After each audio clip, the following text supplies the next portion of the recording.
بسم اللہ الرحمن الرحیم نحمدہ ونصلی ونسلم علی رسولہ الکریم اما بعد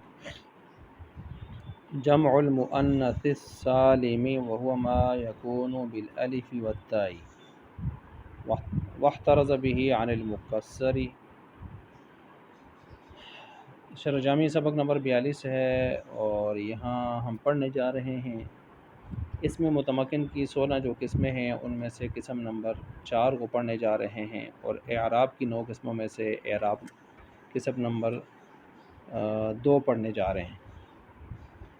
اور یہاں اس کا اعراب جو بیان فرما رہے ہیں تو یوں سمجھیں کہ یہاں سے اعراب بالحرکت حکمی کو شروع کر رہے ہیں، اور یہ اعراب بالحرکت حکمی جو ہے، پہلے چونکہ اعراب بالحرکت لفظی تھا، حقیقی تھا، وہ بیان ہوا، اب اعراب بالحرکت حکمی کو بیان کر رہے ہیں۔ حکمی آپ نے پڑھا تھا وہ ہے کہ جو بعض میں تو اعراب ظاہر ہو کر آتا ہے، اور اکا دکا ایسی صورتیں ہوتی ہیں جن میں اعراب ظاہر ہو کر نہیں آتا، یعنی تابع ہو کر آتا ہے۔ رفع نصب کے تابع ہوگا یا نہیں، نصب جر کے تابع ہوگا یا جر نصب کے تابع ہوگی۔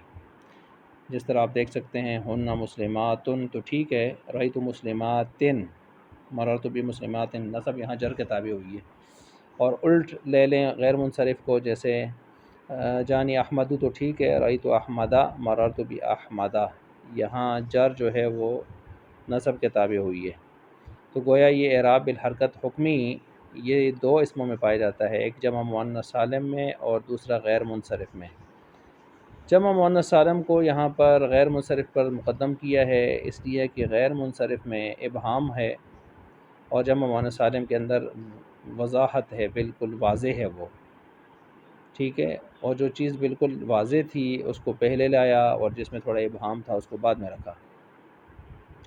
اچھا، جمع مؤنث سالم کا جو اعراب ہے وہ حالت رفع میں تو ٹھیک ہے، حالت رفع میں جمع لفظی ہے، ہن مسلماتن، ہن مسلماتن۔ حالت نصبی اور جری میں کسرہ لفظی کے ساتھ آئے گا، جیسے رأیت مسلماتن، مررت بمسلماتن، جر آئیے دونوں میں، نصب جر کے تابع ہو گیا۔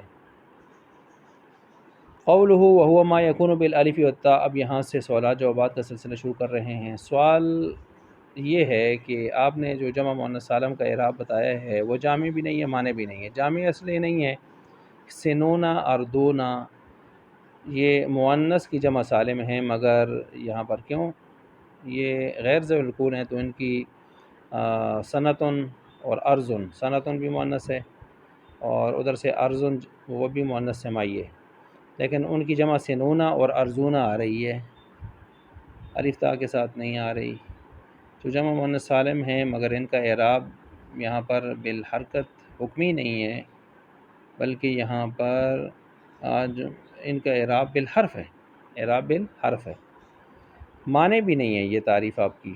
کیوں؟ مرفوعات منصوبات مجرورات جب آپ پڑھیں گے اور پڑھ کے آئے ہیں تو آپ وہاں کہتے ہیں یہ مرفوعات کی جمع نہیں بناتے، آپ مرفوع کی بناتے ہیں، کیونکہ اسم مرفوع ہوتا ہے، اسم مذکر ہے تو مرفوع اس کی صفت ہے نا، اسم موصوف کی، تو پھر اس کی جمع آگے مرفوعات ہے۔ تو ایسے ہی منصوبات و مجرورات میں تو یہ مذکر کی جمع سالم یہاں پر جو ہے الف تا کے ساتھ آ رہی ہے، تو حالانکہ مؤنث کی الف تا کے ساتھ آتی ہے، اور ان کا اعراب وہی ہے جو آپ نے مؤنث سالم کے اعراب جو ہے وہ اپنے مؤنث کی جو جمع سالم ہے اس کا اعراب بتایا، وہی یہاں پر بھی آتا ہے، حالانکہ یہ مذکر کی جمع سالم ہے، تو جمع مؤنث سالم کا اعراب یہاں پر جمع مذکر سالم پر بھی آ رہا ہے گویا۔ تو اس کا جواب یہ دیتے ہیں کہ یہاں جمع المؤنث سالم جو ہے اس کی عبارت کا جو یہاں سائل نے جو معترض نے جو اعتراض کیا ہے وہ لغوی معنی لے کر اعتراض کیا ہے جو جمع مؤنث سالم کا ہے، جبکہ ہم یہاں پر جمع مؤنث سالم سے مراد لغوی معنی نہیں لیتے، اور لغوی وہی ہے نا کہ واحد مؤنث ہو اور اس واحد مؤنث کا آگے جمع مؤنث سالم آ جائے۔ ہماری مراد یہاں پر اصطلاحی جمع مؤنث سالم ہے۔ اصطلاحی جمع مؤنث سالم کون سی ہوتی ہے؟ کہ جس کی جمع الف تا کے ساتھ آ جائے، خواہ اس کا مفرد مذکر ہو یا مؤنث ہو، مفرد ہو یا مذکر ہو، ہم نے اس بات کو نہیں دیکھنا، ہم نے صرف یہ دیکھنا ہے کہ جمع جو آئی ہے الف تا کے ساتھ آئی ہے ہی نہیں آئی، پیچھے اس کا مفرد مذکر ہو یا مؤنث ہو، اس سے ہمیں کوئی غرض بھی نہیں ہے۔ تو جس کے آخر میں الف تا آئے گی وہ جمع مؤنث سالم کا اعراب پارے گا، لہٰذا کوئی اس میں اشکال کی بات نہیں ہے۔ فإن النصب فيه تابع للجر اجراء الفرع على وتيرة الأصل، یہاں اس عبارت میں شارح نے جمع مؤنث سالم کے اعراب کی وجہ بیان کر رہے ہیں کہ یہاں پر نصب کو جر کے تابع کس وجہ سے کیا گیا ہے۔ رأیت مسلماتن، یہ تین زیر دے دیے نا نصب میں، اس کو آپ نے نصب کو تابع کیے جر کے، کس وجہ سے؟ تو اس کی وجہ کیا ہے؟ وجہ یہ ہے کہ جمع مؤنث سالم جو ہے یہ فرع ہے جمع مذکر سالم کی، اور جمع مذکر سالم میں نصب کو جر کے تابع کیا گیا ہے۔ مسلمون، مسلمین اور مسلمین، نصب کو جر کے تابع کیا گیا ہے، اور اس کی حالت نصبی اور جری دونوں یا کے ساتھ، یا مقبل مکسور کے ساتھ اور آخر میں نون مفتوح کے ساتھ آتے ہیں۔ اب جب جمع مذکر سالم اصل ہے، اس میں نصب کو جر کے تابع کیا گیا ہے، تو جمع مؤنث سالم اس کی کیا ہے؟ فرع ہے، تو فرع میں بھی اسی طرح کیا جائے گا۔ نہیں کریں گے تو پھر زیادتی فرع کی اصل پر لازم آئے گی، ٹھیک ہے، یہ نقصان ہوگا، زیادتی فرع کی اصل پر لازم آئے گی۔ اس پر پھر ایک ذیلی اشکال ہوتا ہے کہ بھائی زیادتی تو پھر بھی آ رہی ہے، جمع مذکر سالم اعراب بالحرف ہے، اس کو آپ نے دیا ہے، ٹھیک ہے، مسلمون، مسلمین، مسلمینہ، اور اعراب بالحرف فرع ہے جو پیچھے آپ بتا کے آئے ہیں، اور جمع مؤنث سالم کو آپ نے اعراب بالحرکت دیا ہے، وہ فرع ہے، اور فرع کو آپ نے اصل اعراب دے دیا ہے، تو فرع کو اصل اعراب دے دیا، اصل والے کو فرع اعراب دے دیا ہے، تو آپ نے زیادتی تو پھر بھی کی۔ جواب اس کے دو دے رہے ہیں، ایک جواب یہ ہے کہ اعراب بالحرکت اصل ضرور ہے لیکن مفرد میں، جمع میں اعراب بالحرکت فرع بن جاتا ہے اور اعراب بالحرف اصل ہو جاتا ہے۔ تو کیا مطلب ہوا؟ یہ جو ہم نے کہا تھا اعراب بالحرکت اصل ہوتا ہے، اعراب بالحرف فرع ہوتا ہے، یہ مفردات کا کیس تھا۔ باقی مفردات سے ہٹ کر جمع وغیرہ میں معاملہ الٹ ہو جاتا ہے، اعراب بالحرف اصل ہو جاتا ہے، اعراب بالحرکت فرع ہو جاتا ہے۔ یہ جواب نمبر 1 ہوا۔ دوسرا جواب یہ ہے کہ جمع مؤنث سالم کو اعراب بالحرکت مجبوری کی وجہ سے ہم نے دیا ہے۔ مجبوری کیا تھی؟ مجبوری یہ تھی کہ جمع مؤنث سالم کے آخر میں کوئی ایسا حرف ہمیں ملتا نہیں ہے کہ جو اعراب بالحرف بننے کی صلاحیت ہو اور اس کو ہم اعراب بالحرف کی جگہ پر متصور کر لیں، ٹھیک ہے، مسلماتن کے آخر میں کوئی ایسا حرف نہیں ہے نا، تو مجبوری کی وجہ سے پھر ہم نے جمع مؤنث سالم کو اعراب بالحرکت دے دیا، ٹھیک ہے، آخر میں تنوین دی ہے، اس کو تنوین کے ساتھ لائے اس کو۔ غیر المنصرف بالضمہ رفعا والفتحة نصبا وجرا فالجر فيه تابع للنصب لما سنذكره، نحو جاء في احمد ورأيت احمد مررت ومررت باحمد۔ جمع مؤنث سالم کی طرح غیر منصرف کا اعراب بھی اگر دیکھیں تو وہ بھی بالحرکت حکمی ہے، بالحرکت حکمی ہے، مگر اس میں معاملہ الٹ ہے، اس میں جو ہے وہ جر تابع ہے نصب کے، الٹ ہے نا، اس لیے میں نصب تابع تھی جر کے، یہاں جر تابع ہے نصب کے، جانی احمد رأیت احمدہ، ٹھیک ہے، مررت باحمدہ، یہ دیکھیں زیر جر تابع ہو گئی ہے نصب کے۔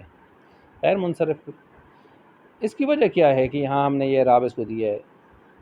اس کی وجہ یہ ہے کہ غیر منصرف میں 2 اسباب ہوتے ہیں، جن میں سے ہر سبب کسی دوسری چیز کی فرع ہوتا ہے، کسی دوسری چیز کی کیا ہوتی ہے؟ فرع ہوتا ہے۔ یہ فرع والی باتیں آگے تفصیل سے آ رہی ہیں غیر منصرف کی بحث میں۔ 2 سببوں کی وجہ سے غیر منصرف میں 2 فرعیتیں پھر پائی گئیں۔ جب 2 فرعیتیں پائی گئیں، 2 فرعیتوں کے پائے جانے کی وجہ سے یہ مشابہ ہو گیا فعل کے ساتھ، کیونکہ فعل میں بھی 2 فرعیتیں ہوتی ہیں، وہ نسبت للفاعل زمانہ یا معنی مصدری کہتے ہیں۔ تو جب یہ فعل کے مشابہ ہو گیا تو آپ کو پتہ ہے پھر اسمیت کمزور ہو جاتی ہے، جب فعل کے ساتھ مشابہت پکی ہو جائے، یاری پکی ہو جائے، تو اسمیت سے کیا ہو جاتی ہے؟ کمزوری۔ اسمیت میں جب کمزوری آ جاتی ہے تو پھر اس پر جو فعل پر حرکت نہیں آ سکتی نا، تو وہ پھر اس پر بھی نہیں آ سکتی۔ فعل پر کون سی حرکت نہیں آتی؟ جر، جر اسم کے ساتھ خاص ہے، ٹھیک ہے، تو کسرہ جب اسم کے ساتھ خاص ہے، فعل پر کسرہ نہیں آتا، ٹھیک ہے، اعراب کے اعتبار سے نہیں آتا، اعراب کے اعتبار سے نہیں آتا، عارض کے اعتبار سے آ سکتا ہے، وَلَمَّا يَعْلَمِ اللَّهُ الَّذِينَ جَاهَدُوا مِنْكُمْ وَيَعْلَمَ الصَّابِرِينَ۔ الفتحۃ اذا الفتحۃ اخف الحرکات، اور الساکن اذا حرک حرک بالکسر، وہ عارض ہیں، عارض کی وجہ سے آتے ہیں، عامل کی وجہ سے کسرہ فعل پر نہیں آتا، ٹھیک ہے۔ اس کی جگہ پر جزم کی خطے آ جاتے ہیں، لم یضرب وہ آ جاتے ہیں، نصب آتا ہے لن یضربہ، پیش آتی ہے یضربو، ٹھیک ہو گیا۔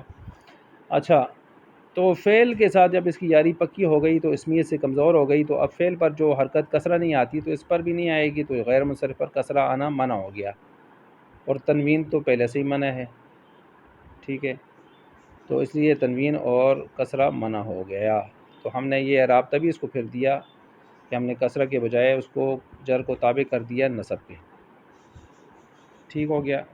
تو یہاں تک یہ بحث ہم نے مکمل کی۔